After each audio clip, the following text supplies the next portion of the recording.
हमारे चैनल को सब्सक्राइब करें और बेल आइकन दबाएं। ठंडी हवा जहां से, मेरा वतन वही है, मेरा वतन वही है। ये वो वतन है,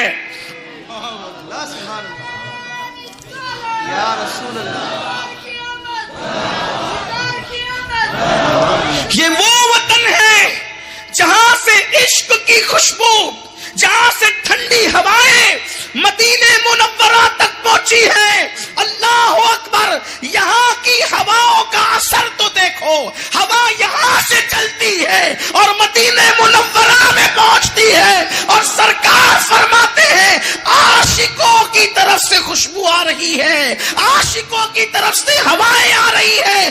पता चला यमन वालों को चादरें दी, वो भी मुबारकबाद के मुस्तहिक है। शाम वालों को दुआ दी, वो भी मुबारकबाद के मुस्तहिक है। नजद वालों को दुआएं जरर दी, उनका अपना मामला है।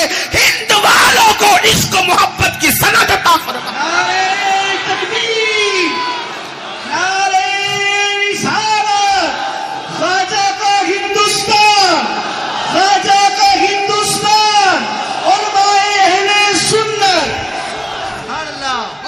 हुजूर ने फरमाया आशिकों की तरफ से आ रही है ठंडी हवाएं, आशिकों की। अरे वो शाह कौन थे, उनको मैं नामज़द तो यहां नहीं कर सकता, लेकिन पूरे वसूख के साथ जिनके नाम ले सकता हूं, जिन आशिकों की तरफ से ठंडी ठंडी हवाएं पहुंची थी, उसी आशिकाने रसूल में कोई दाता अली हजवरी है, कोई मोइनुद्दीन अजमेरी है, कोई बख्तियार काकी है, कोई फरीदुद्दीन पाक पटनी है, कोई अल्लाह अकबर निजामुद्दीन महबूब लाई है, कोई साबिर कलियरी है, कोई मखदूम अशरफ समनानी है, कोई दाता अल्लाह अकबर, कोई शाह वलीउल्लाह मुहद्दिस दहलवी है, कोई अब्दुल अजीज मुहद्दिस दहलवी है, कोई फजल खैराबादी है, कोई काफी मुरादाबादी है, कोई इमाम अहले सुन्नत इमाम अहमद रजा मुहद्दिस बरेलवी है, कोई हजरत मौलाना ज़ियाउद्दीन जयपुरी है।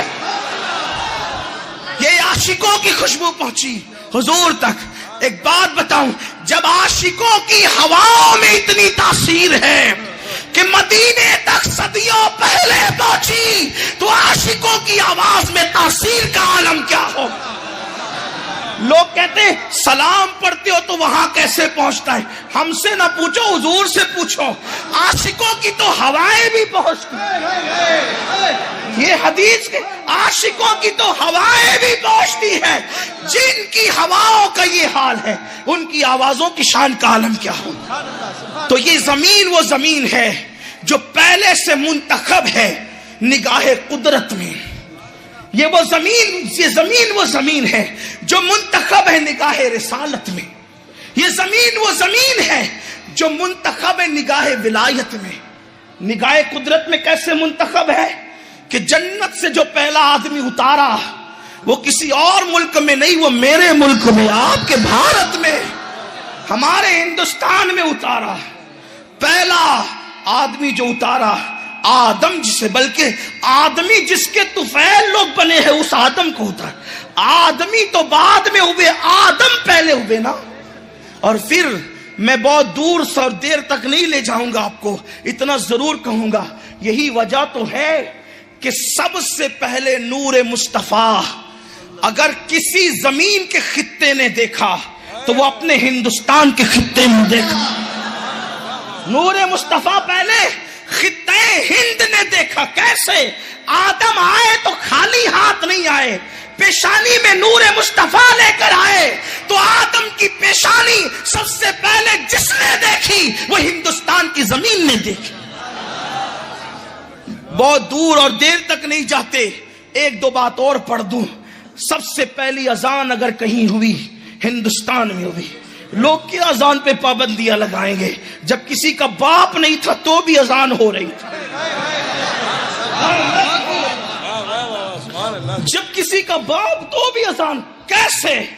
पहली अजान देने वाला इस जमीन पर कोई इंसान नहीं, कोई मौलवी मौलाना नहीं, सबसे पहली अजान जिसने इस जमीन पर दी है।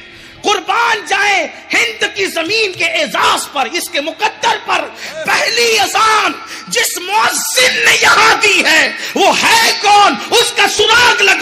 کہ جب آدم زمین پہ آئے اندھیرا ہی اندھیرا تھا، تاریکی تاریکی، سناٹا سناٹا تھا، جنت میں اجالا تھا، جنت میں جو ہے وہ چہل پہل تھی، جنت میں بہاریں تھی، جنت میں باغ تھے، جنت میں خوشبو تھی، یہاں اندھیرا تاریکی، دل گھبرا رہا تھا۔ قدرت کا دریائے کرم جوش میں آیا، فرمایا جبریل جا آدم کے کھڑے رہ کر، آدم کے قریب کھڑے رہ کر اذان دے، تاکہ میرا آدم اذان سنے تو اس کو سکون مل جائے۔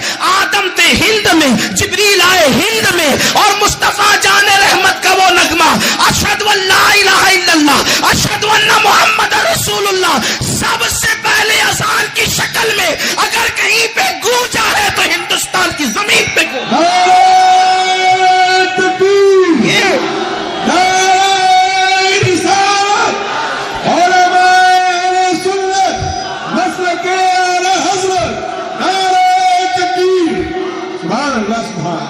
سب سے پہلی اذان اس زمین پر جبریل امین نے دی ہے۔ اذان کے کلمات بعد میں آئے، جبریل نے ہندوستان میں اذان پہلے دی، اور اذان کے کلمات کبھی نہیں بدلے۔ نبیوں کی شریعت بدلی، اذان کے کلمات نہیں بدلے، کیونکہ اذان صرف امت محمدیہ کی خصوصیت ہے۔ تو آدم علیہ السلام، جو بچوں کے کان میں اذان پڑھی جاتی ہے نا، تو دنیا میں آنے کے بعد اس لیے پڑھی جاتی ہے کہ آدم کے کان کے قریب بھی اذان پڑھی گئی۔